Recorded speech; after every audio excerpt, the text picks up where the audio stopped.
જય શ્રીમન નારાયણ.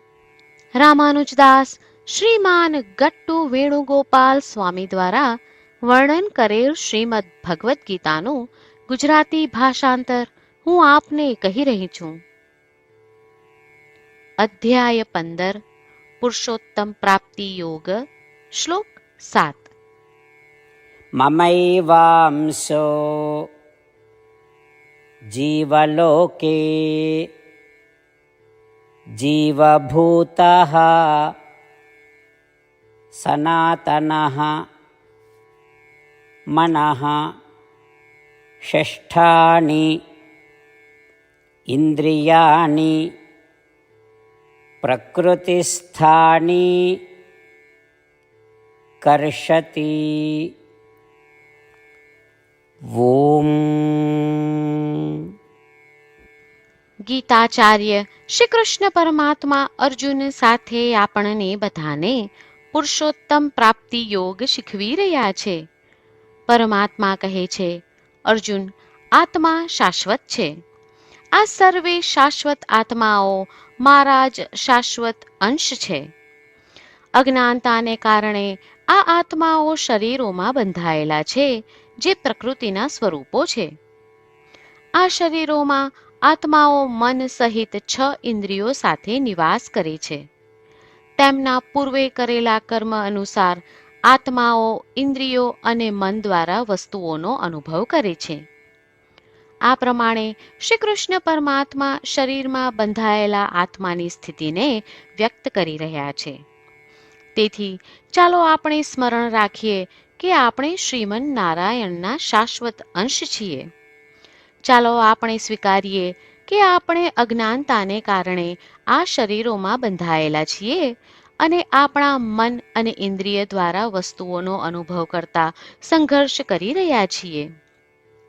કર્મના બંધનમાંથી મુક્તિ મેળવવાનો પ્રયાસ કરતા શ્રીમન નારાયણની પ્રાપ્તિને આપણા જીવનનું ધ્યેય બનાવતા અને માત્ર શ્રીમન નારાયણનું શરણ લઈ ચાલો આપણે બધા શ્રી કૃષ્ણ પરમાત્માના શબ્દોનું આ શ્લોક સ્વરૂપે પુનરાવર્તન કરીએ. મમૈવાંશો જીવલોકે જીવભૂતઃ સનાતનઃ મનઃષષ્ઠાનીન્દ્રિયાણિ પ્રકૃતિસ્થાની કર્ષતિ.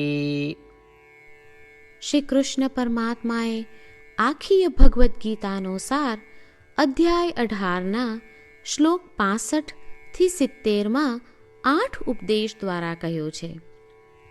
શ્રી કૃષ્ણ કહે છે, જે મારા આ 8 ઉપદેશ અનુસરે છે તે મને પ્રિય છે.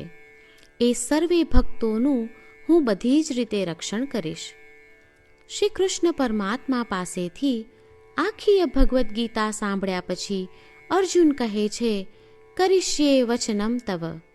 એટલે, કૃષ્ણ, હું તમારી આજ્ઞાનું પાલન કરીશ. તમે કહો છો એમ કરીશ. અને આથી જ શ્રી કૃષ્ણએ દરેક પ્રકારના યશ અને વિજય અર્જુનને આપ્યા છે. તો ચાલો આપણે પણ પરમાત્માને 8 વાતો પાળવાનું વચન આપીએ. પરમાત્માને આપેલા વચનથી મોટી કોઈ પૂજા, તપ કે યજ્ઞ નથી. 8 પ્રતિજ્ઞાઓ જે આપણે લેવી જોઈએ તે હું હવે કહું છું. આપ સૌ પણ એનો મન અને હૃદયથી વિચાર કરો. આ રીતે શ્રી કૃષ્ણને વચન આપતી વખતે આપણે સૌ શ્રી કૃષ્ણની હસતી મુખમુદ્રાનો મનમાં વિચાર કરીએ અને પરમ આનંદનો અનુભવ કરીએ. જય શ્રીમન નારાયણ. આપણા 8 વચનો આ પ્રમાણે છે. આપણું પહેલું વચન, હે શ્રીમન નારાયણ, તમારા ઉપદેશ પ્રમાણે હું હંમેશા તમારું ધ્યાન અને ચિંતન કરીશ. આપણું બીજું વચન, હે શ્રીમન નારાયણ, તમે કહ્યું છે તેમ હું સદાય તમારી ભક્ત રહીશ. આપણું ત્રીજું વચન, હે શ્રીમન નારાયણ, હું મારા કર્મો તમને સંતોષ થાય તેમ અને તમારી સેવા માટે કરીશ. આપણું ચોથું વચન, હે શ્રીમન નારાયણ, તમે અનુસરવા કહ્યું છે તેમ મને પૂર્ણ શ્રદ્ધા છે કે હું તમારી છું. હું સદાય મારા હાથ જોડી તમને નમસ્કાર કરીશ, તમારી ભક્તિ કરીશ. આપણું 5મું વચન. હે શ્રીમન્નારાયણ, હું તમારા શબ્દો યાદ કરું છું. મામેકમ શરણમ વ્રજ. તમે તમારી શરણમાં આવવા કહ્યું છે. શ્રીમન્નારાયણ, હું માત્ર તમારા જ શરણમાં છું. આપણું 6થું વચન. હે શ્રીમન્નારાયણ, આપે કહ્યું છે મા શુચ. તમે અમને આશ્વાસન આપી શોક ન કરવા માટે કહ્યું છે, તો હું દુઃખી નહીં થાઉં, શોક નહીં કરું. આપણું 7મું વચન. હે શ્રીમન્નારાયણ, અમારા કલ્યાણ અર્થે આપે શ્રીમદ્ ભગવદ્ ગીતા રૂપી આશીર્વાદ આપી અમારા સૌ પર કૃપા કરી છે, તો હું દરરોજ ઓછામાં ઓછો 1 શ્લોક વાંચીશ અથવા સાંભળીશ એવો સંકલ્પ લઉં છું. આપણું 8મું વચન. હે શ્રીમન્નારાયણ, હું ગીતાના દૈવી શબ્દો એ ભક્તો સુધી પહોંચાડવાનો પ્રયત્ન કરીશ જેઓ ગીતાથી અજાણ છે. હે શ્રીમન્નારાયણ, તમે કહ્યું છે તેમ કરીશ, તમે કહ્યું છે એમ વર્તીશ અને તમારા માટે જ કર્મ કરીશ. શ્રીમન્નારાયણને આપેલું વચન કે દરરોજ તમે કહ્યું છે એમ કરીશું, એ જ એક મહાન પૂજા છે. તો ચાલો આપણે સૌ દ્રઢ શ્રદ્ધા સાથે પ્રભુ પાસે એક સંકલ્પ લઈએ. શ્રીમન્નારાયણ, કરીશ્યે વચનમ તવ. શ્રીમન્નારાયણ, હું તમારી આજ્ઞાનું પાલન કરીશ. સર્વમ શ્રી કૃષ્ણાર્પણમસ્તુ. જય શ્રીમન્નારાયણ. મમૈવાંસો જીવલોકે જીવભૂતઃ સનાતનઃ મનઃ ષષ્ઠાનિ ઇન્દ્રિયાણિ પ્રકૃતિસ્થાનિ કર્ષતિ. ઓમ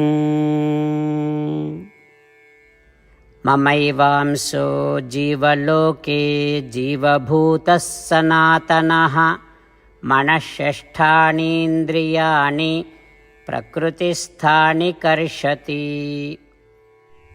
જય શ્રીમન્નારાયણ. તમામ ભક્તોને ખાસ વિનંતી. આપણા જીવનની દરેક બાબતોમાં આપણે તાત્કાલિક અને અસરકારક પરિણામો ઈચ્છીએ છીએ. આ પ્રાપ્ત કરવા માટે ચાલો દરરોજ 1 મિનિટ ફાળવીએ અને નારાયણાસ્ત્રમ વાંચીએ.